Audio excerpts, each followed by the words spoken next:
अधिक से अधिक लोग जुड़ जाएं। खास बात यह है कि आज पंचायत चुनाव और नगरीय निकाय चुनाव, जिन्हें नगर निगम का चुनाव कहते हैं, ये कब होंगे, आखिर सरकार इन्हें को कब करवाएगी। लोगों को लंबा इंतजार करना पड़ रहा है और बड़ी उत्सुकता है लोगों में कि जो लोग चुनाव लड़ना चाहते हैं या चुनाव लड़ने वालों से जुड़े हुए जो समर्थक हैं, उन्हें इंतजार है कि ये चुनाव जल्दी हो। लेकिन आखिर ये चुनाव कब होंगे। आप इस फेसबुक के माध्यम से हमारे साथ जुड़ सकते हैं। हम आपकी कमेंट्स के माध्यम से भी कोशिश करेंगे कि आपसे इसमें डिस्कशन कर सकें और जवाब दें कि आखिर संभावना कब बनती है कि नगरीय निकाय के चुनाव और पंचायत के चुनाव ये कब होने जा रहे हैं।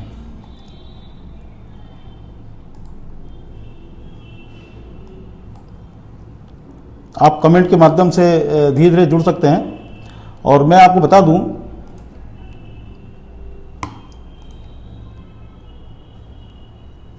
नगरीय निकाय चुनाव के लिए इंदौर हाई कोर्ट ने नोटिस भी जारी किया है। यहाँ पर सरकार को नोटिस जारी करके पूछा गया है कि आखिर समय पर चुनाव क्यों नहीं करवाए जा रहे हैं, और उसे माना गया कि संविधान की धारा अनुच्छेद 243 यू का ये प्रावधानों का उल्लंघन है और इसमें प्रशासक नहीं बिठाया जा सकता। नगर निगम के जो चुनाव हैं उसमें प्रशासक नहीं बिठाया जा सकता, ऐसा याचिका लगाई गई है और उस पर याचिका पर नोटिस दिया गया है कि महापौर पार्षदों का जब कार्यकाल समाप्त हो चुका है तो शासन ने नगर निगम पर प्रशासक बिठा दिए हैं।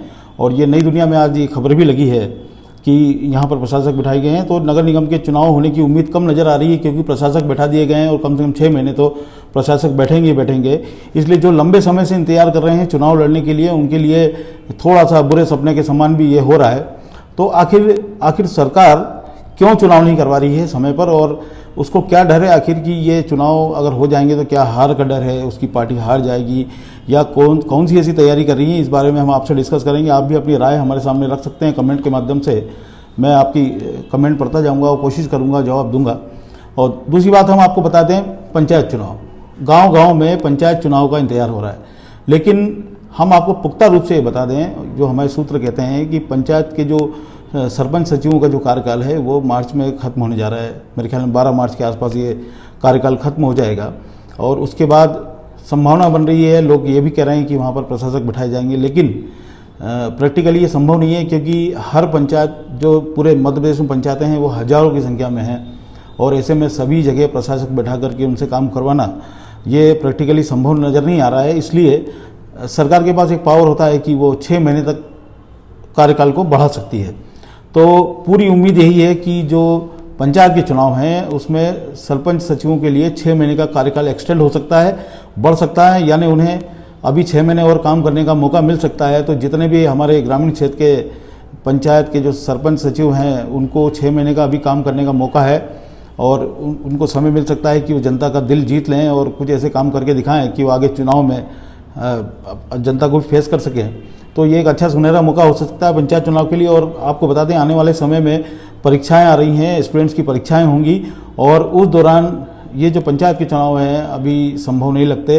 और इसके बाद बारिश का मौसम आ जाएगा, चूँकि ग्रामीण क्षेत्र है, कीचड़ होता है और समस्याएं होती हैं, तो बारिश में तो चुनाव आयोग मुझे नहीं लगता कि ये चुनाव कराएगा। इसलिए पूरी संभावना बनती है कि सितंबर एंड या अक्टूबर में जा करके ये पंचायत के चुनाव संपन्न हो पाएंगे। लेकिन उसके बड़ी एक धर्म संकट और है सरकार के साथ में, कि जो कर्ज माफ़ी की जो योजना थी वो बहुत ज़्यादा गले पड़ रही है। सरकार के दावे जरूर हैं कि उन्होंने बहुत सारा कर्जा माफ़ किया है, लेकिन फिर भी बहुत सारे ऐसे किसान हैं जिनका बड़ा लोन था, बड़ा अमाउंट था, वो अभी भी कर्ज माफ़ी का इंतजार कर रहे हैं। और हालात ये हो रहे हैं कि कर्ज माफ़ी के इंतजार में जो उनके बैंकों में जो उन्होंने कर्ज लिया था वो ओवरड्यू हो गया और बैंकों ने उनसे चक्रवर्ती ब्याज लेना शुरू कर दिया है, यानी राशि बढ़ती जा रही है। और कुछ ही दिनों में वो कुछ तो डिफ़ाल्टर हो ही गए हैं, कुछ डिफ़ाल्टर हो जाएंगे। तो ऐसे में पंचायत चुनाव के पहले सरकार को इसका रास्ता निकालना पड़ेगा कि जो किसानों को उनकी कर्ज माफ़ी अब तक नहीं हुई है, उसकी वजह से अगर वो बैंकों में डिफ़ाल्टर हो गए हैं, तो पहली बात तो उनका ब्याज माफ़ हो, दूसरी बात उसका कर्ज माफ़ हो, तो उसके बाद ही वो सरकार रिस्क ले पाएगी कि हम यहाँ पे पंचायत का चुनाव करा लें, तभी अपने समर्थकों को वो सरपंच सचिव बना पाएगी, ऐसा लोगों का मानना है। तो ग्रामीण क्षेत्रों में कर्ज माफ़ी को लेकर लोगों का उत्साह और जो उमंग थी वो पूरी नहीं हो पाई है। तो बहुत हद तक ये भी माना जा रहा है कि सरकार पंचायत चुनाव कराने का रिस्क अभी इसलिए भी नहीं लेगी क्योंकि अभी तक पूर्णतः कर्ज माफ़ी सभी जगह हो नहीं पाई है। तो जो बड़े कर्ज हैं, जो 1 लाख के ऊपर के जो कर्ज हैं, या 1 लाख तक के जो कर्ज हैं वो माफ़ नहीं हो पाए हैं। सरकार का दावा है कि 50,000 तक के जो कर्ज हैं वो माफ़ किया है और कुछ जगह माफ़ हुए हैं, वाकई माफ़ हुए हैं, लेकिन फिर भी पक्ष और विपक्ष में दोनों में आरोपों का दौर तो चलता ही है। लेकिन पूर्णतः कर्ज माफ़ी जब तक नहीं हो जाती, ग्रामीण क्षेत्रों से वोट लेना कम से कम कांग्रेस के लोगों के लिए मुश्किल खड़ी करेगा। इसके कारण पंचायत चुनाव में निश्चित तौर पर ये सितंबर या अक्टूबर के आसपास होंगे, ऐसा सभी लोगों का मानना है और हमारा भी यही मानना है। दूसरी बात, जो नगर निगम के चुनाव हैं, नगरीय निकाय के चुनाव हैं, अब बहुत कुछ निर्भर करते हैं कि जो इंदौर हाई कोर्ट ने नोटिस जारी किया है सरकार को, उसकी सुनवाई 23 मार्च को है। यानी 23 मार्च के बाद ही ये डिसाइड हो पाएगा कि वो चुनाव अब कब होंगे, उसका कार्यकाल कितना समय हो सकता है, लंबा समय जाएगा या कानून में बंधने के कारण सरकार को, चुनाव आयोग को जल्दी ही चुनाव कराने पड़ेंगे। ये सब कुछ 23 मार्च के निर्णय के बाद या सुनवाई के बाद ही कुछ इसका निर्णय निकल पाएगा। तो लेकिन पंचायत के जो चुनाव हैं वो तो आप ये निश्चित मानिए कि उसमें 6 महीने का एक्सटेंशन जरूर होने जा रहा है। 6 महीने एक्सटेंड होगा और उसके बाद आपको मौका मिलेगा जो पंच सरपंच है उनको फिर से काम करने का। तो मैं आपके कुछ कमेंट ले लेता हूँ। ग्राम अमरपुरा पंचायत में किसी भी किसान की कर्ज माफ़ी नहीं हुई है, ये रवि मालवी जी का कहना है। रवि मालवी जी, इस तरह की शिकायतें लगातार आ रही हैं और निश्चित रूप पे इसमें बहुत सी सच्चाई भी होगी कि माफ़ी नहीं होगी, क्योंकि जो किसानों का कर्ज माफ़ हुआ है वो अब तक 50,000 तक के कर्ज का माफ़ी हुई थी। और बलराम सिंह राठौर कह रहे हैं कि बहुत बहुत बधाई हो गांव की बात को आगे बढ़ाने के लिए, किसानों के दिल की बात कहने के लिए। अगर यह हो पाया तो चुनाव आसान है। निश्चित रूप से किसानों के लिए पिछले 2 साल बिल्कुल भी ठीक नहीं रहे हैं। उनकी लगातार प्राकृतिक आपदाओं के कारण और भाव कम मिलने के कारण उसकी कमर टूटी है और आर्थिक रूप से किसान बहुत ही कमज़ोर हुआ है, ये बात निश्चित ही है। और जो बीमा राशि मिली है इस बार किसानों को, वो बिल्कुल ऊँट के मुंह में जीरे के समान है। बैंकें लगातार बीमा राशि काटती हैं। जितनी बैंकों से कर्ज लिया जाता है सभी लोग बीमा राशि काटते हैं, बावजूद उसके बीमा बहुत कम आया है। अब तक जब से बीमा की योजना शुरू हुई है, बमुश्किल ये जो देवास का क्षेत्र है यहाँ पर 2 बार बीमा आया है, कुछ क्षेत्रों में तो आया ही नहीं है। तो इन चीज़ों को सरकार को देखना पड़ेगा, उसके बाद ही चुनाव में जाने का रिस्क ले पाएंगे, क्योंकि टूटी हुई कमर वाला किसान आपको वोट नहीं देगा, ये तय बात है। और उसके लिए उसको प्रसन्न करना जरूरी है, उसकी मांगों को पूरा करना जरूरी है। किसान तभी पंचायत चुनाव में आपको वोट देगा।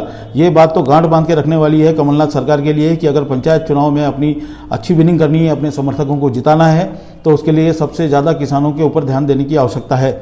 हम कुछ और कमेंट ले लेते हैं।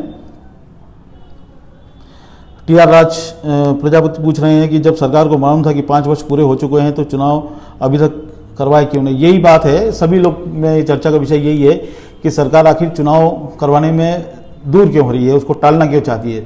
टालने का कारण यही है, कुछ योजनाओं का पूरा ना होना। दूसरी बात, जब ये सरकार आई थी तो उन्हें खजाना बिल्कुल खाली मिला था, खजाने के ऊपर अचानक लोड बढ़ा, कर्ज माफ़ी की योजना आ गई। सरकार के लिए बड़ा मुश्किल होता है जब खजाना खाली मिलता है और बड़ी योजनाओं में उसको पैसा देना होता है, तो उसके लिए बड़ी मुश्किल बात होती है। ये एक व्यवहारिक बात है जो सभी को जानना चाहिए। तो धीरे धीरे चरणबद्ध तरीके से सरकार कर्ज माफ़ कर रही है और उसको बिना माफ़ी किए हुए अब चुनाव में रिस्क लेना बड़ा मुश्किल होगा। तो यही कारण है कि अब तक चुनाव हो नहीं पाया है प्रजापति जी, अब तक चुनाव इसीलिए नहीं हो पा रहा है, मूल कारण यही है।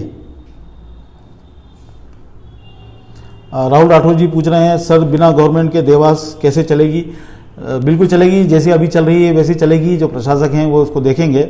हालांकि आपने चर्चा छेड़ी तो हम आपको बता दें कि जब लोक सेवकों के हाथ में सारी चीज़ चली जाती हैं और जो जनता के सेवक या जनप्रतिनिधि हैं उनके हाथ से सत्ता चली जाती है और पूरी तरह लोक सेवकों के हाथ में चली जाती है, तो लोगों की कुछ शिकायतें बढ़ जाती हैं। ये बात तय है, क्योंकि जब पार्षद होते हैं, महापौर होते हैं या राजनीतिक नेतृत्व का जब दखल होता है नगर निगम क्षेत्र में या पंचायत के क्षेत्र में कह लें, या नगरीय पंचायत हैं, बहुत सी जो पंचायतें हैं जिले भर में देवास के, तो जब ये प्रशासकों के हाथ में चली जाती है तो थोड़ी सी तानाशाही की व्यवस्था होती है।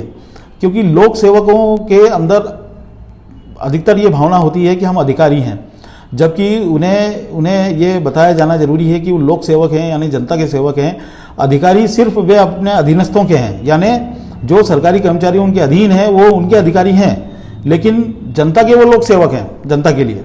तो पहली प्राथमिकता तो लोक सेवा होना चाहिए। और आप तो पता ही है कि अधिकारी क्या करते हैं, किसकी सेवा करते हैं। जनता की सेवा तो नज़र नहीं आती है, क्योंकि ना तो अभी जन सुनवाई में ठीक से सुनवाई हो पा रही है, ना जनता की सीधी अप्रोच अधिकारियों तक हो पा रही है। बीच में एक भू माफिया के खिलाफ अभियान और माफिया के खिलाफ अभियान के नाम पे सब कुछ चलाया गया, 2 4 5 कार्रवाई बड़ी बड़ी की गई, वाहवाही लूटी गई, उसके बाद में सारी कार्रवाई शिथिल हो गई। वही शिकायतों का पुलिंदा ढेर लग गया है और शिकायतें जनता की पूरी नहीं हो पा रही हैं। कोई अधिकारी कर्मचारी आम जनता से मिलना नहीं चाहता है। हम खुद देखते हैं कि जो है बड़े अधिकारी हैं बिल्कुल भी सीधा इंटरेक्शन जनता के साथ करते नहीं हैं, और जब बड़ा पुलिंदा इकट्ठा हो जाता है शिकायतों का, सीएम हेल्पलाइन की शिकायतों का, तो शिविर लगा करके लोगों को ज़बरदस्ती बुलाते हैं और उनकी शिकायतों को बंद करवाया जाता है, उनसे आग्रह करके या उनको दबाव बना करके कि आप अपनी शिकायत को बंद कर दो, भले ही धरातल पर वो शिकायत पूरी ना हुई हो। तो ये बिल्कुल तरीका गलत है प्रशासनिक अधिकारियों का, और इसके कारण ही लोगों का विश्वास घटा है इस समय। ऐसे में जनप्रतिनिधियों का दखल इन संस्थाओं में होना बहुत ज़रूरी है, वरना लोगों के जो रास्ते हैं, जो लोगों की शिकायतें हैं, वो पूर्ण रूप से खत्म होना बहुत मुश्किल है। और इस समय तो पिटारा लगा हुआ है शिकायतों का, लेकिन लोगों की अप्रोच नहीं हो पा रही है। ये जरूर शिकायत करने वाली बात है कि अगर वाकई ये बात उन लोगों के कानों तक पहुँचे कि जनता इस समय वाकई त्रस्त है, छोटी छोटी बातों पर भी उनकी शिकायत का निवारण नहीं हो रहा है, इसका निवारण करना बहुत ज़रूरी है। जो अभी माफिया के खिलाफ जो अभियान चला था, निसंदेह बहुत प्रशंसनीय है, चारों तरफ प्रशंसा हुई थी उसकी, लेकिन उसके बाद उसको अचानक बंद कर दिया गया और ऐसा लगता है जैसे बिल्कुल प्रशासन शिथिल हो गया और नतमस्तक हो गया हो। अभी भी क्या शिकायतें आपने खत्म कर दी पूरी तरह से? आपको शिकायतें अभी भी लेनी है और जनता के सवालों को जवाब भी देना है। देवास में तो ये हालत है कि प्रशासनिक अधिकारी फ़ोन तक नहीं उठाते हैं, पत्रकारों के भी फ़ोन नहीं उठाते हैं, तो जनता से क्या बात करेंगे? ऐसे हालात हैं। तो ऐसे में सरकार को बहुत कुछ ये सोचने की आवश्यकता है, कमलनाथ सरकार को, कि अच्छे प्रशासनिक अधिकारी लाइए जो जनता से सीधे जुड़ाव रखें, जनता के प्रति प्रेम का भावना रखें और उनके प्रति नरमी की भावना रखें, तब जाकर के वो जन शिकायतों का निवारण कर पाएंगे, वरना नहीं होने वाला है। जो अधिकारी अपने आप को अधिकारी समझेगा, लोक सेवक नहीं समझेगा, वो जनता का भला नहीं कर पाएगा, ये तय बात है। तो ये सरकार को सोचना चाहिए कि आगे जो चुनाव आ रहे हैं उसमें किस तरह से जीतना है, और उनकी जीत में बहुत कुछ कारक ये भी होगा कि लोगों की जो शिकायतें हैं उन शिकायतों का निवारण सही तरीके से हो, ना कि उनको शिविर लगाकर बुलाया जाए और उनको बुला करके भैया आप बोल दो यार, ये बना कर दो, वहाँ सिविल हेल्पलाइन में फ़ोन लगा दो और कह दो कि हमारी शिकायत का निवारण हो गया। ऐसे शिकायतों का निवारण नहीं होता है। जनता अपने मन के अंदर भावना रखती है कि हमारी शिकायत का निवारण आखिर नहीं हुआ है, तो उसका असर चुनाव में देखने को मिलता है। ये बिल्कुल तयशुदा बात है। अब हम कुछ और भी ले लेते हैं। 12 लोगों ने अब तक कमेंट किए हैं।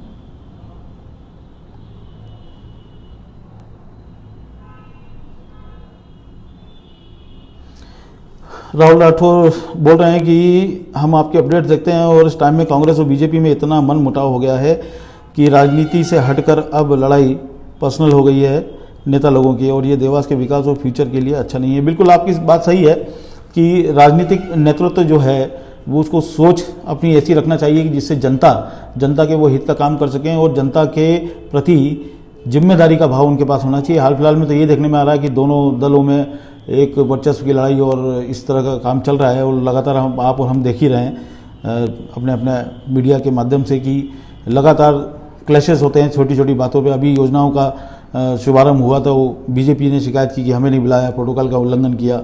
जिस समय कांग्रेस विपक्ष में थी तब उनकी शिकायत हुआ करती थी कि हमें नहीं बुलाया जाता, और यह बात बिल्कुल सच है। राजनीति में स्वस्थ राजनीति होना बहुत आवश्यक है, तब जाकर कहीं ये लोग जनता की सेवा कर पाएंगे।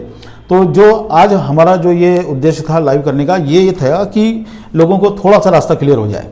देखिए, नगर निगम के जो चुनाव हैं वो बहुत कुछ निर्भर करते हैं कोर्ट के निर्णय पर। 23 मार्च को सुनवाई होनी है। जो नोटिस दिया गया है इंदौर में, वहाँ पर ये याचिका लगाई गई थी कि संभागायुक्त को क्यों प्रशासक बना दिया गया है नगर निगम का। उसके बाद उस याचिका पर सुनवाई होनी है, और हाईकोर्ट में जब याचिका लगती है तो उसका असर व्यापक होता है, पूरी सभी जगहों पर होता है। इसलिए 23 तारीख की सुनवाई तक देखना होगा कि उसमें क्या निर्णय आता है, क्या सुनवाई होती है, और अगर क्या आगे बढ़ती है। वो अगर आगे बढ़ती जाती है तो समय निश्चित रूप से आगे बढ़ता ही जाएगा। जहाँ तक पंचायत चुनाव की बात है, पंचायत चुनाव में आप ये समझ लीजिए कि सबसे ज़्यादा चांस यही है कि 6 महीने के लिए पंचायतों का जो कार्यकाल है वो एक्सटेंड कर दिया जाएगा, वो बढ़ा दिया जाएगा। तो जनप्रतिनिधियों के लिए बढ़िया मौका है ये कि 6 महीने उन्हें ज़्यादा काम करने का मिलेगा, और उस दौरान वो जनता के प्रति अपनी काम करके अपनी वफादारी भी दिखा सकते हैं। वोट लेना है क्योंकि आगे, तो वफादारी शब्द ही इस्तेमाल करना पड़ेगा कि जनता के प्रति वफादार होंगे तभी तो वो वोट देंगे। तो ये एक अच्छा मौका है कम से कम पंचायत के लिए, गांव-गांव में लोग अपने सेवा काम में लग जाएं, अच्छे कामों में लग जाएं और उसके बाद जो है चुनाव की तैयारी करें, क्योंकि पंचायत का चुनाव लग रहा है कि बारिश के बाद सितंबर या अक्टूबर में ही हो पाएगा, उसके पहले नहीं हो पाएगा। जहां रही नगर निगम की बात, नगर निगम चुनाव में परिसीमन जरूर हो गया है और परिसीमन में भी आरोप लगे हैं कि बाले बाले परिसीमन हो गया, ना उसका ड्राफ्ट दिया गया, विपक्ष को ड्राफ्ट नहीं बताया गया, जिन वार्डों का परिसीमन हुआ है उसमें कोई राय मशवरा नहीं लिया गया और कोशिश ये की गई कि परिसीमन में कि अधिक से अधिक लाभ कांग्रेस को मिले, ऐसा आरोप विपक्ष का है। तो देवास में भी परिसीमन हुआ है, कई ग्रामीण क्षेत्रों को नगर निगम में लिया गया है, तो उसका लाभ अब किनको मिलना है वो तो चुनाव के समय पता चलेगा कि इसका लाभ मिला या नहीं मिला है। लेकिन बहरहाल बात यह है कि अभी जो हाल फिलहाल में सरकार है उसके लिए चुनाव में जाना थोड़ा रिस्की है और उस रिस्क को लेने के लिए अभी फिलहाल सरकार तैयार नहीं है। इसके कारण ये डिले लगातार होता जा रहा है। भाजपा जरूर इसको भुनाना चाहती है और भाजपा को ऐसा लगता है कि अभी अगर हम चुनाव में चले गए तो हम जीत जाएंगे और अभी तो फिलहाल भाजपा राज्यसभा के चुनाव में लगी है, लेकिन राज्यसभा के चुनाव निपटते ही तुरंत ही नगरीय निकाय के चुनाव में बहुत तेजी आएगी और इसकी तैयारियों में बहुत तेजी आपको देखने को मिलेगी, क्योंकि शहर के चुनाव हैं, बड़े चुनाव होते हैं, एक पार्षद स्तर का चुनाव भी होता है, तो ऐसा लगता है जैसे किसी विधायक का चुनाव हो रहा है। तो आने वाले समय में आपको काफ़ी सारे राजनीतिक अपडेट्स आपको इसमें देखने को मिलेंगे। बहरहाल फिलहाल सरकार अभी तो चुनाव कराने के मूड में नज़र नहीं आ रही है, तैयारियां जरूर हो रही हैं, वोटर लिस्ट बन रही है, वोटर लिस्ट में नाम जोड़ने की प्रक्रिया चल रही है, उसकी भी तारीख आ गई है अंतिम, उसमें भी मुझे लगता है कि एक्सटेंड होगा वो भी समय। और वोटर लिस्ट भी अपनी दुरुस्त कर लीजिए आप लोग, जहाँ जहाँ जिनके नाम नहीं है, शिकायतें नहीं है, उसके लिए पूरा यहाँ पे प्रशासनिक अधिकारी बैठते हैं, फोरम खुला हुआ है, वहाँ पर जाकर के अपने नाम जुड़वा सकते हैं, या कोई नाम में समस्या है कुछ भी है तो उसको चेंज करवा सकते हैं। तो वो ये अभी पूरा समय है आपके लिए कि मतदाता सूची को पूरी तरह अपडेट करवा लीजिए और जितने भी जनप्रतिनिधि हैं वो बिल्कुल तैयारी रखें। आप ये मान लीजिए कि बारिश के बाद ये भी हो सकता है कि आपको नगरीय क्षेत्र में भी चुनाव देखने को मिले और जो है तुरंत ग्रामीण क्षेत्रों में भी चुनाव को देखने को मिले। तो बहुत बहुत शुभकामनाएं हमारी सभी राजनीतिक नेतृत्व को, और सभी लोग चाहते हैं कि राजनीतिक नेतृत्व का दखल इंस्टीट्यूशन में बना रहे ताकि लोगों की शिकायतों का निवारण हो और जन समस्याओं का ये अंबार न लगे जो हाल फिलहाल में लग रहा है प्रशासनिक अधिकारियों की निष्क्रियता के कारण। तो सभी को बहुत बहुत शुभकामनाएं। आपको हमारा ये लाइव कैसा लगा आप लगातार कमेंट करके हमको इसमें बता सकते हैं और आप हमेशा इसी तरह के लाइव अब आपको देखने को मिलेंगे। हमारे फेसबुक पेज से या यूट्यूब के चैनल से आप जुड़ सकते हैं, सब्सक्राइब कर सकते हैं, लाइक और शेयर जरूर कीजिए। बहुत बहुत धन्यवाद।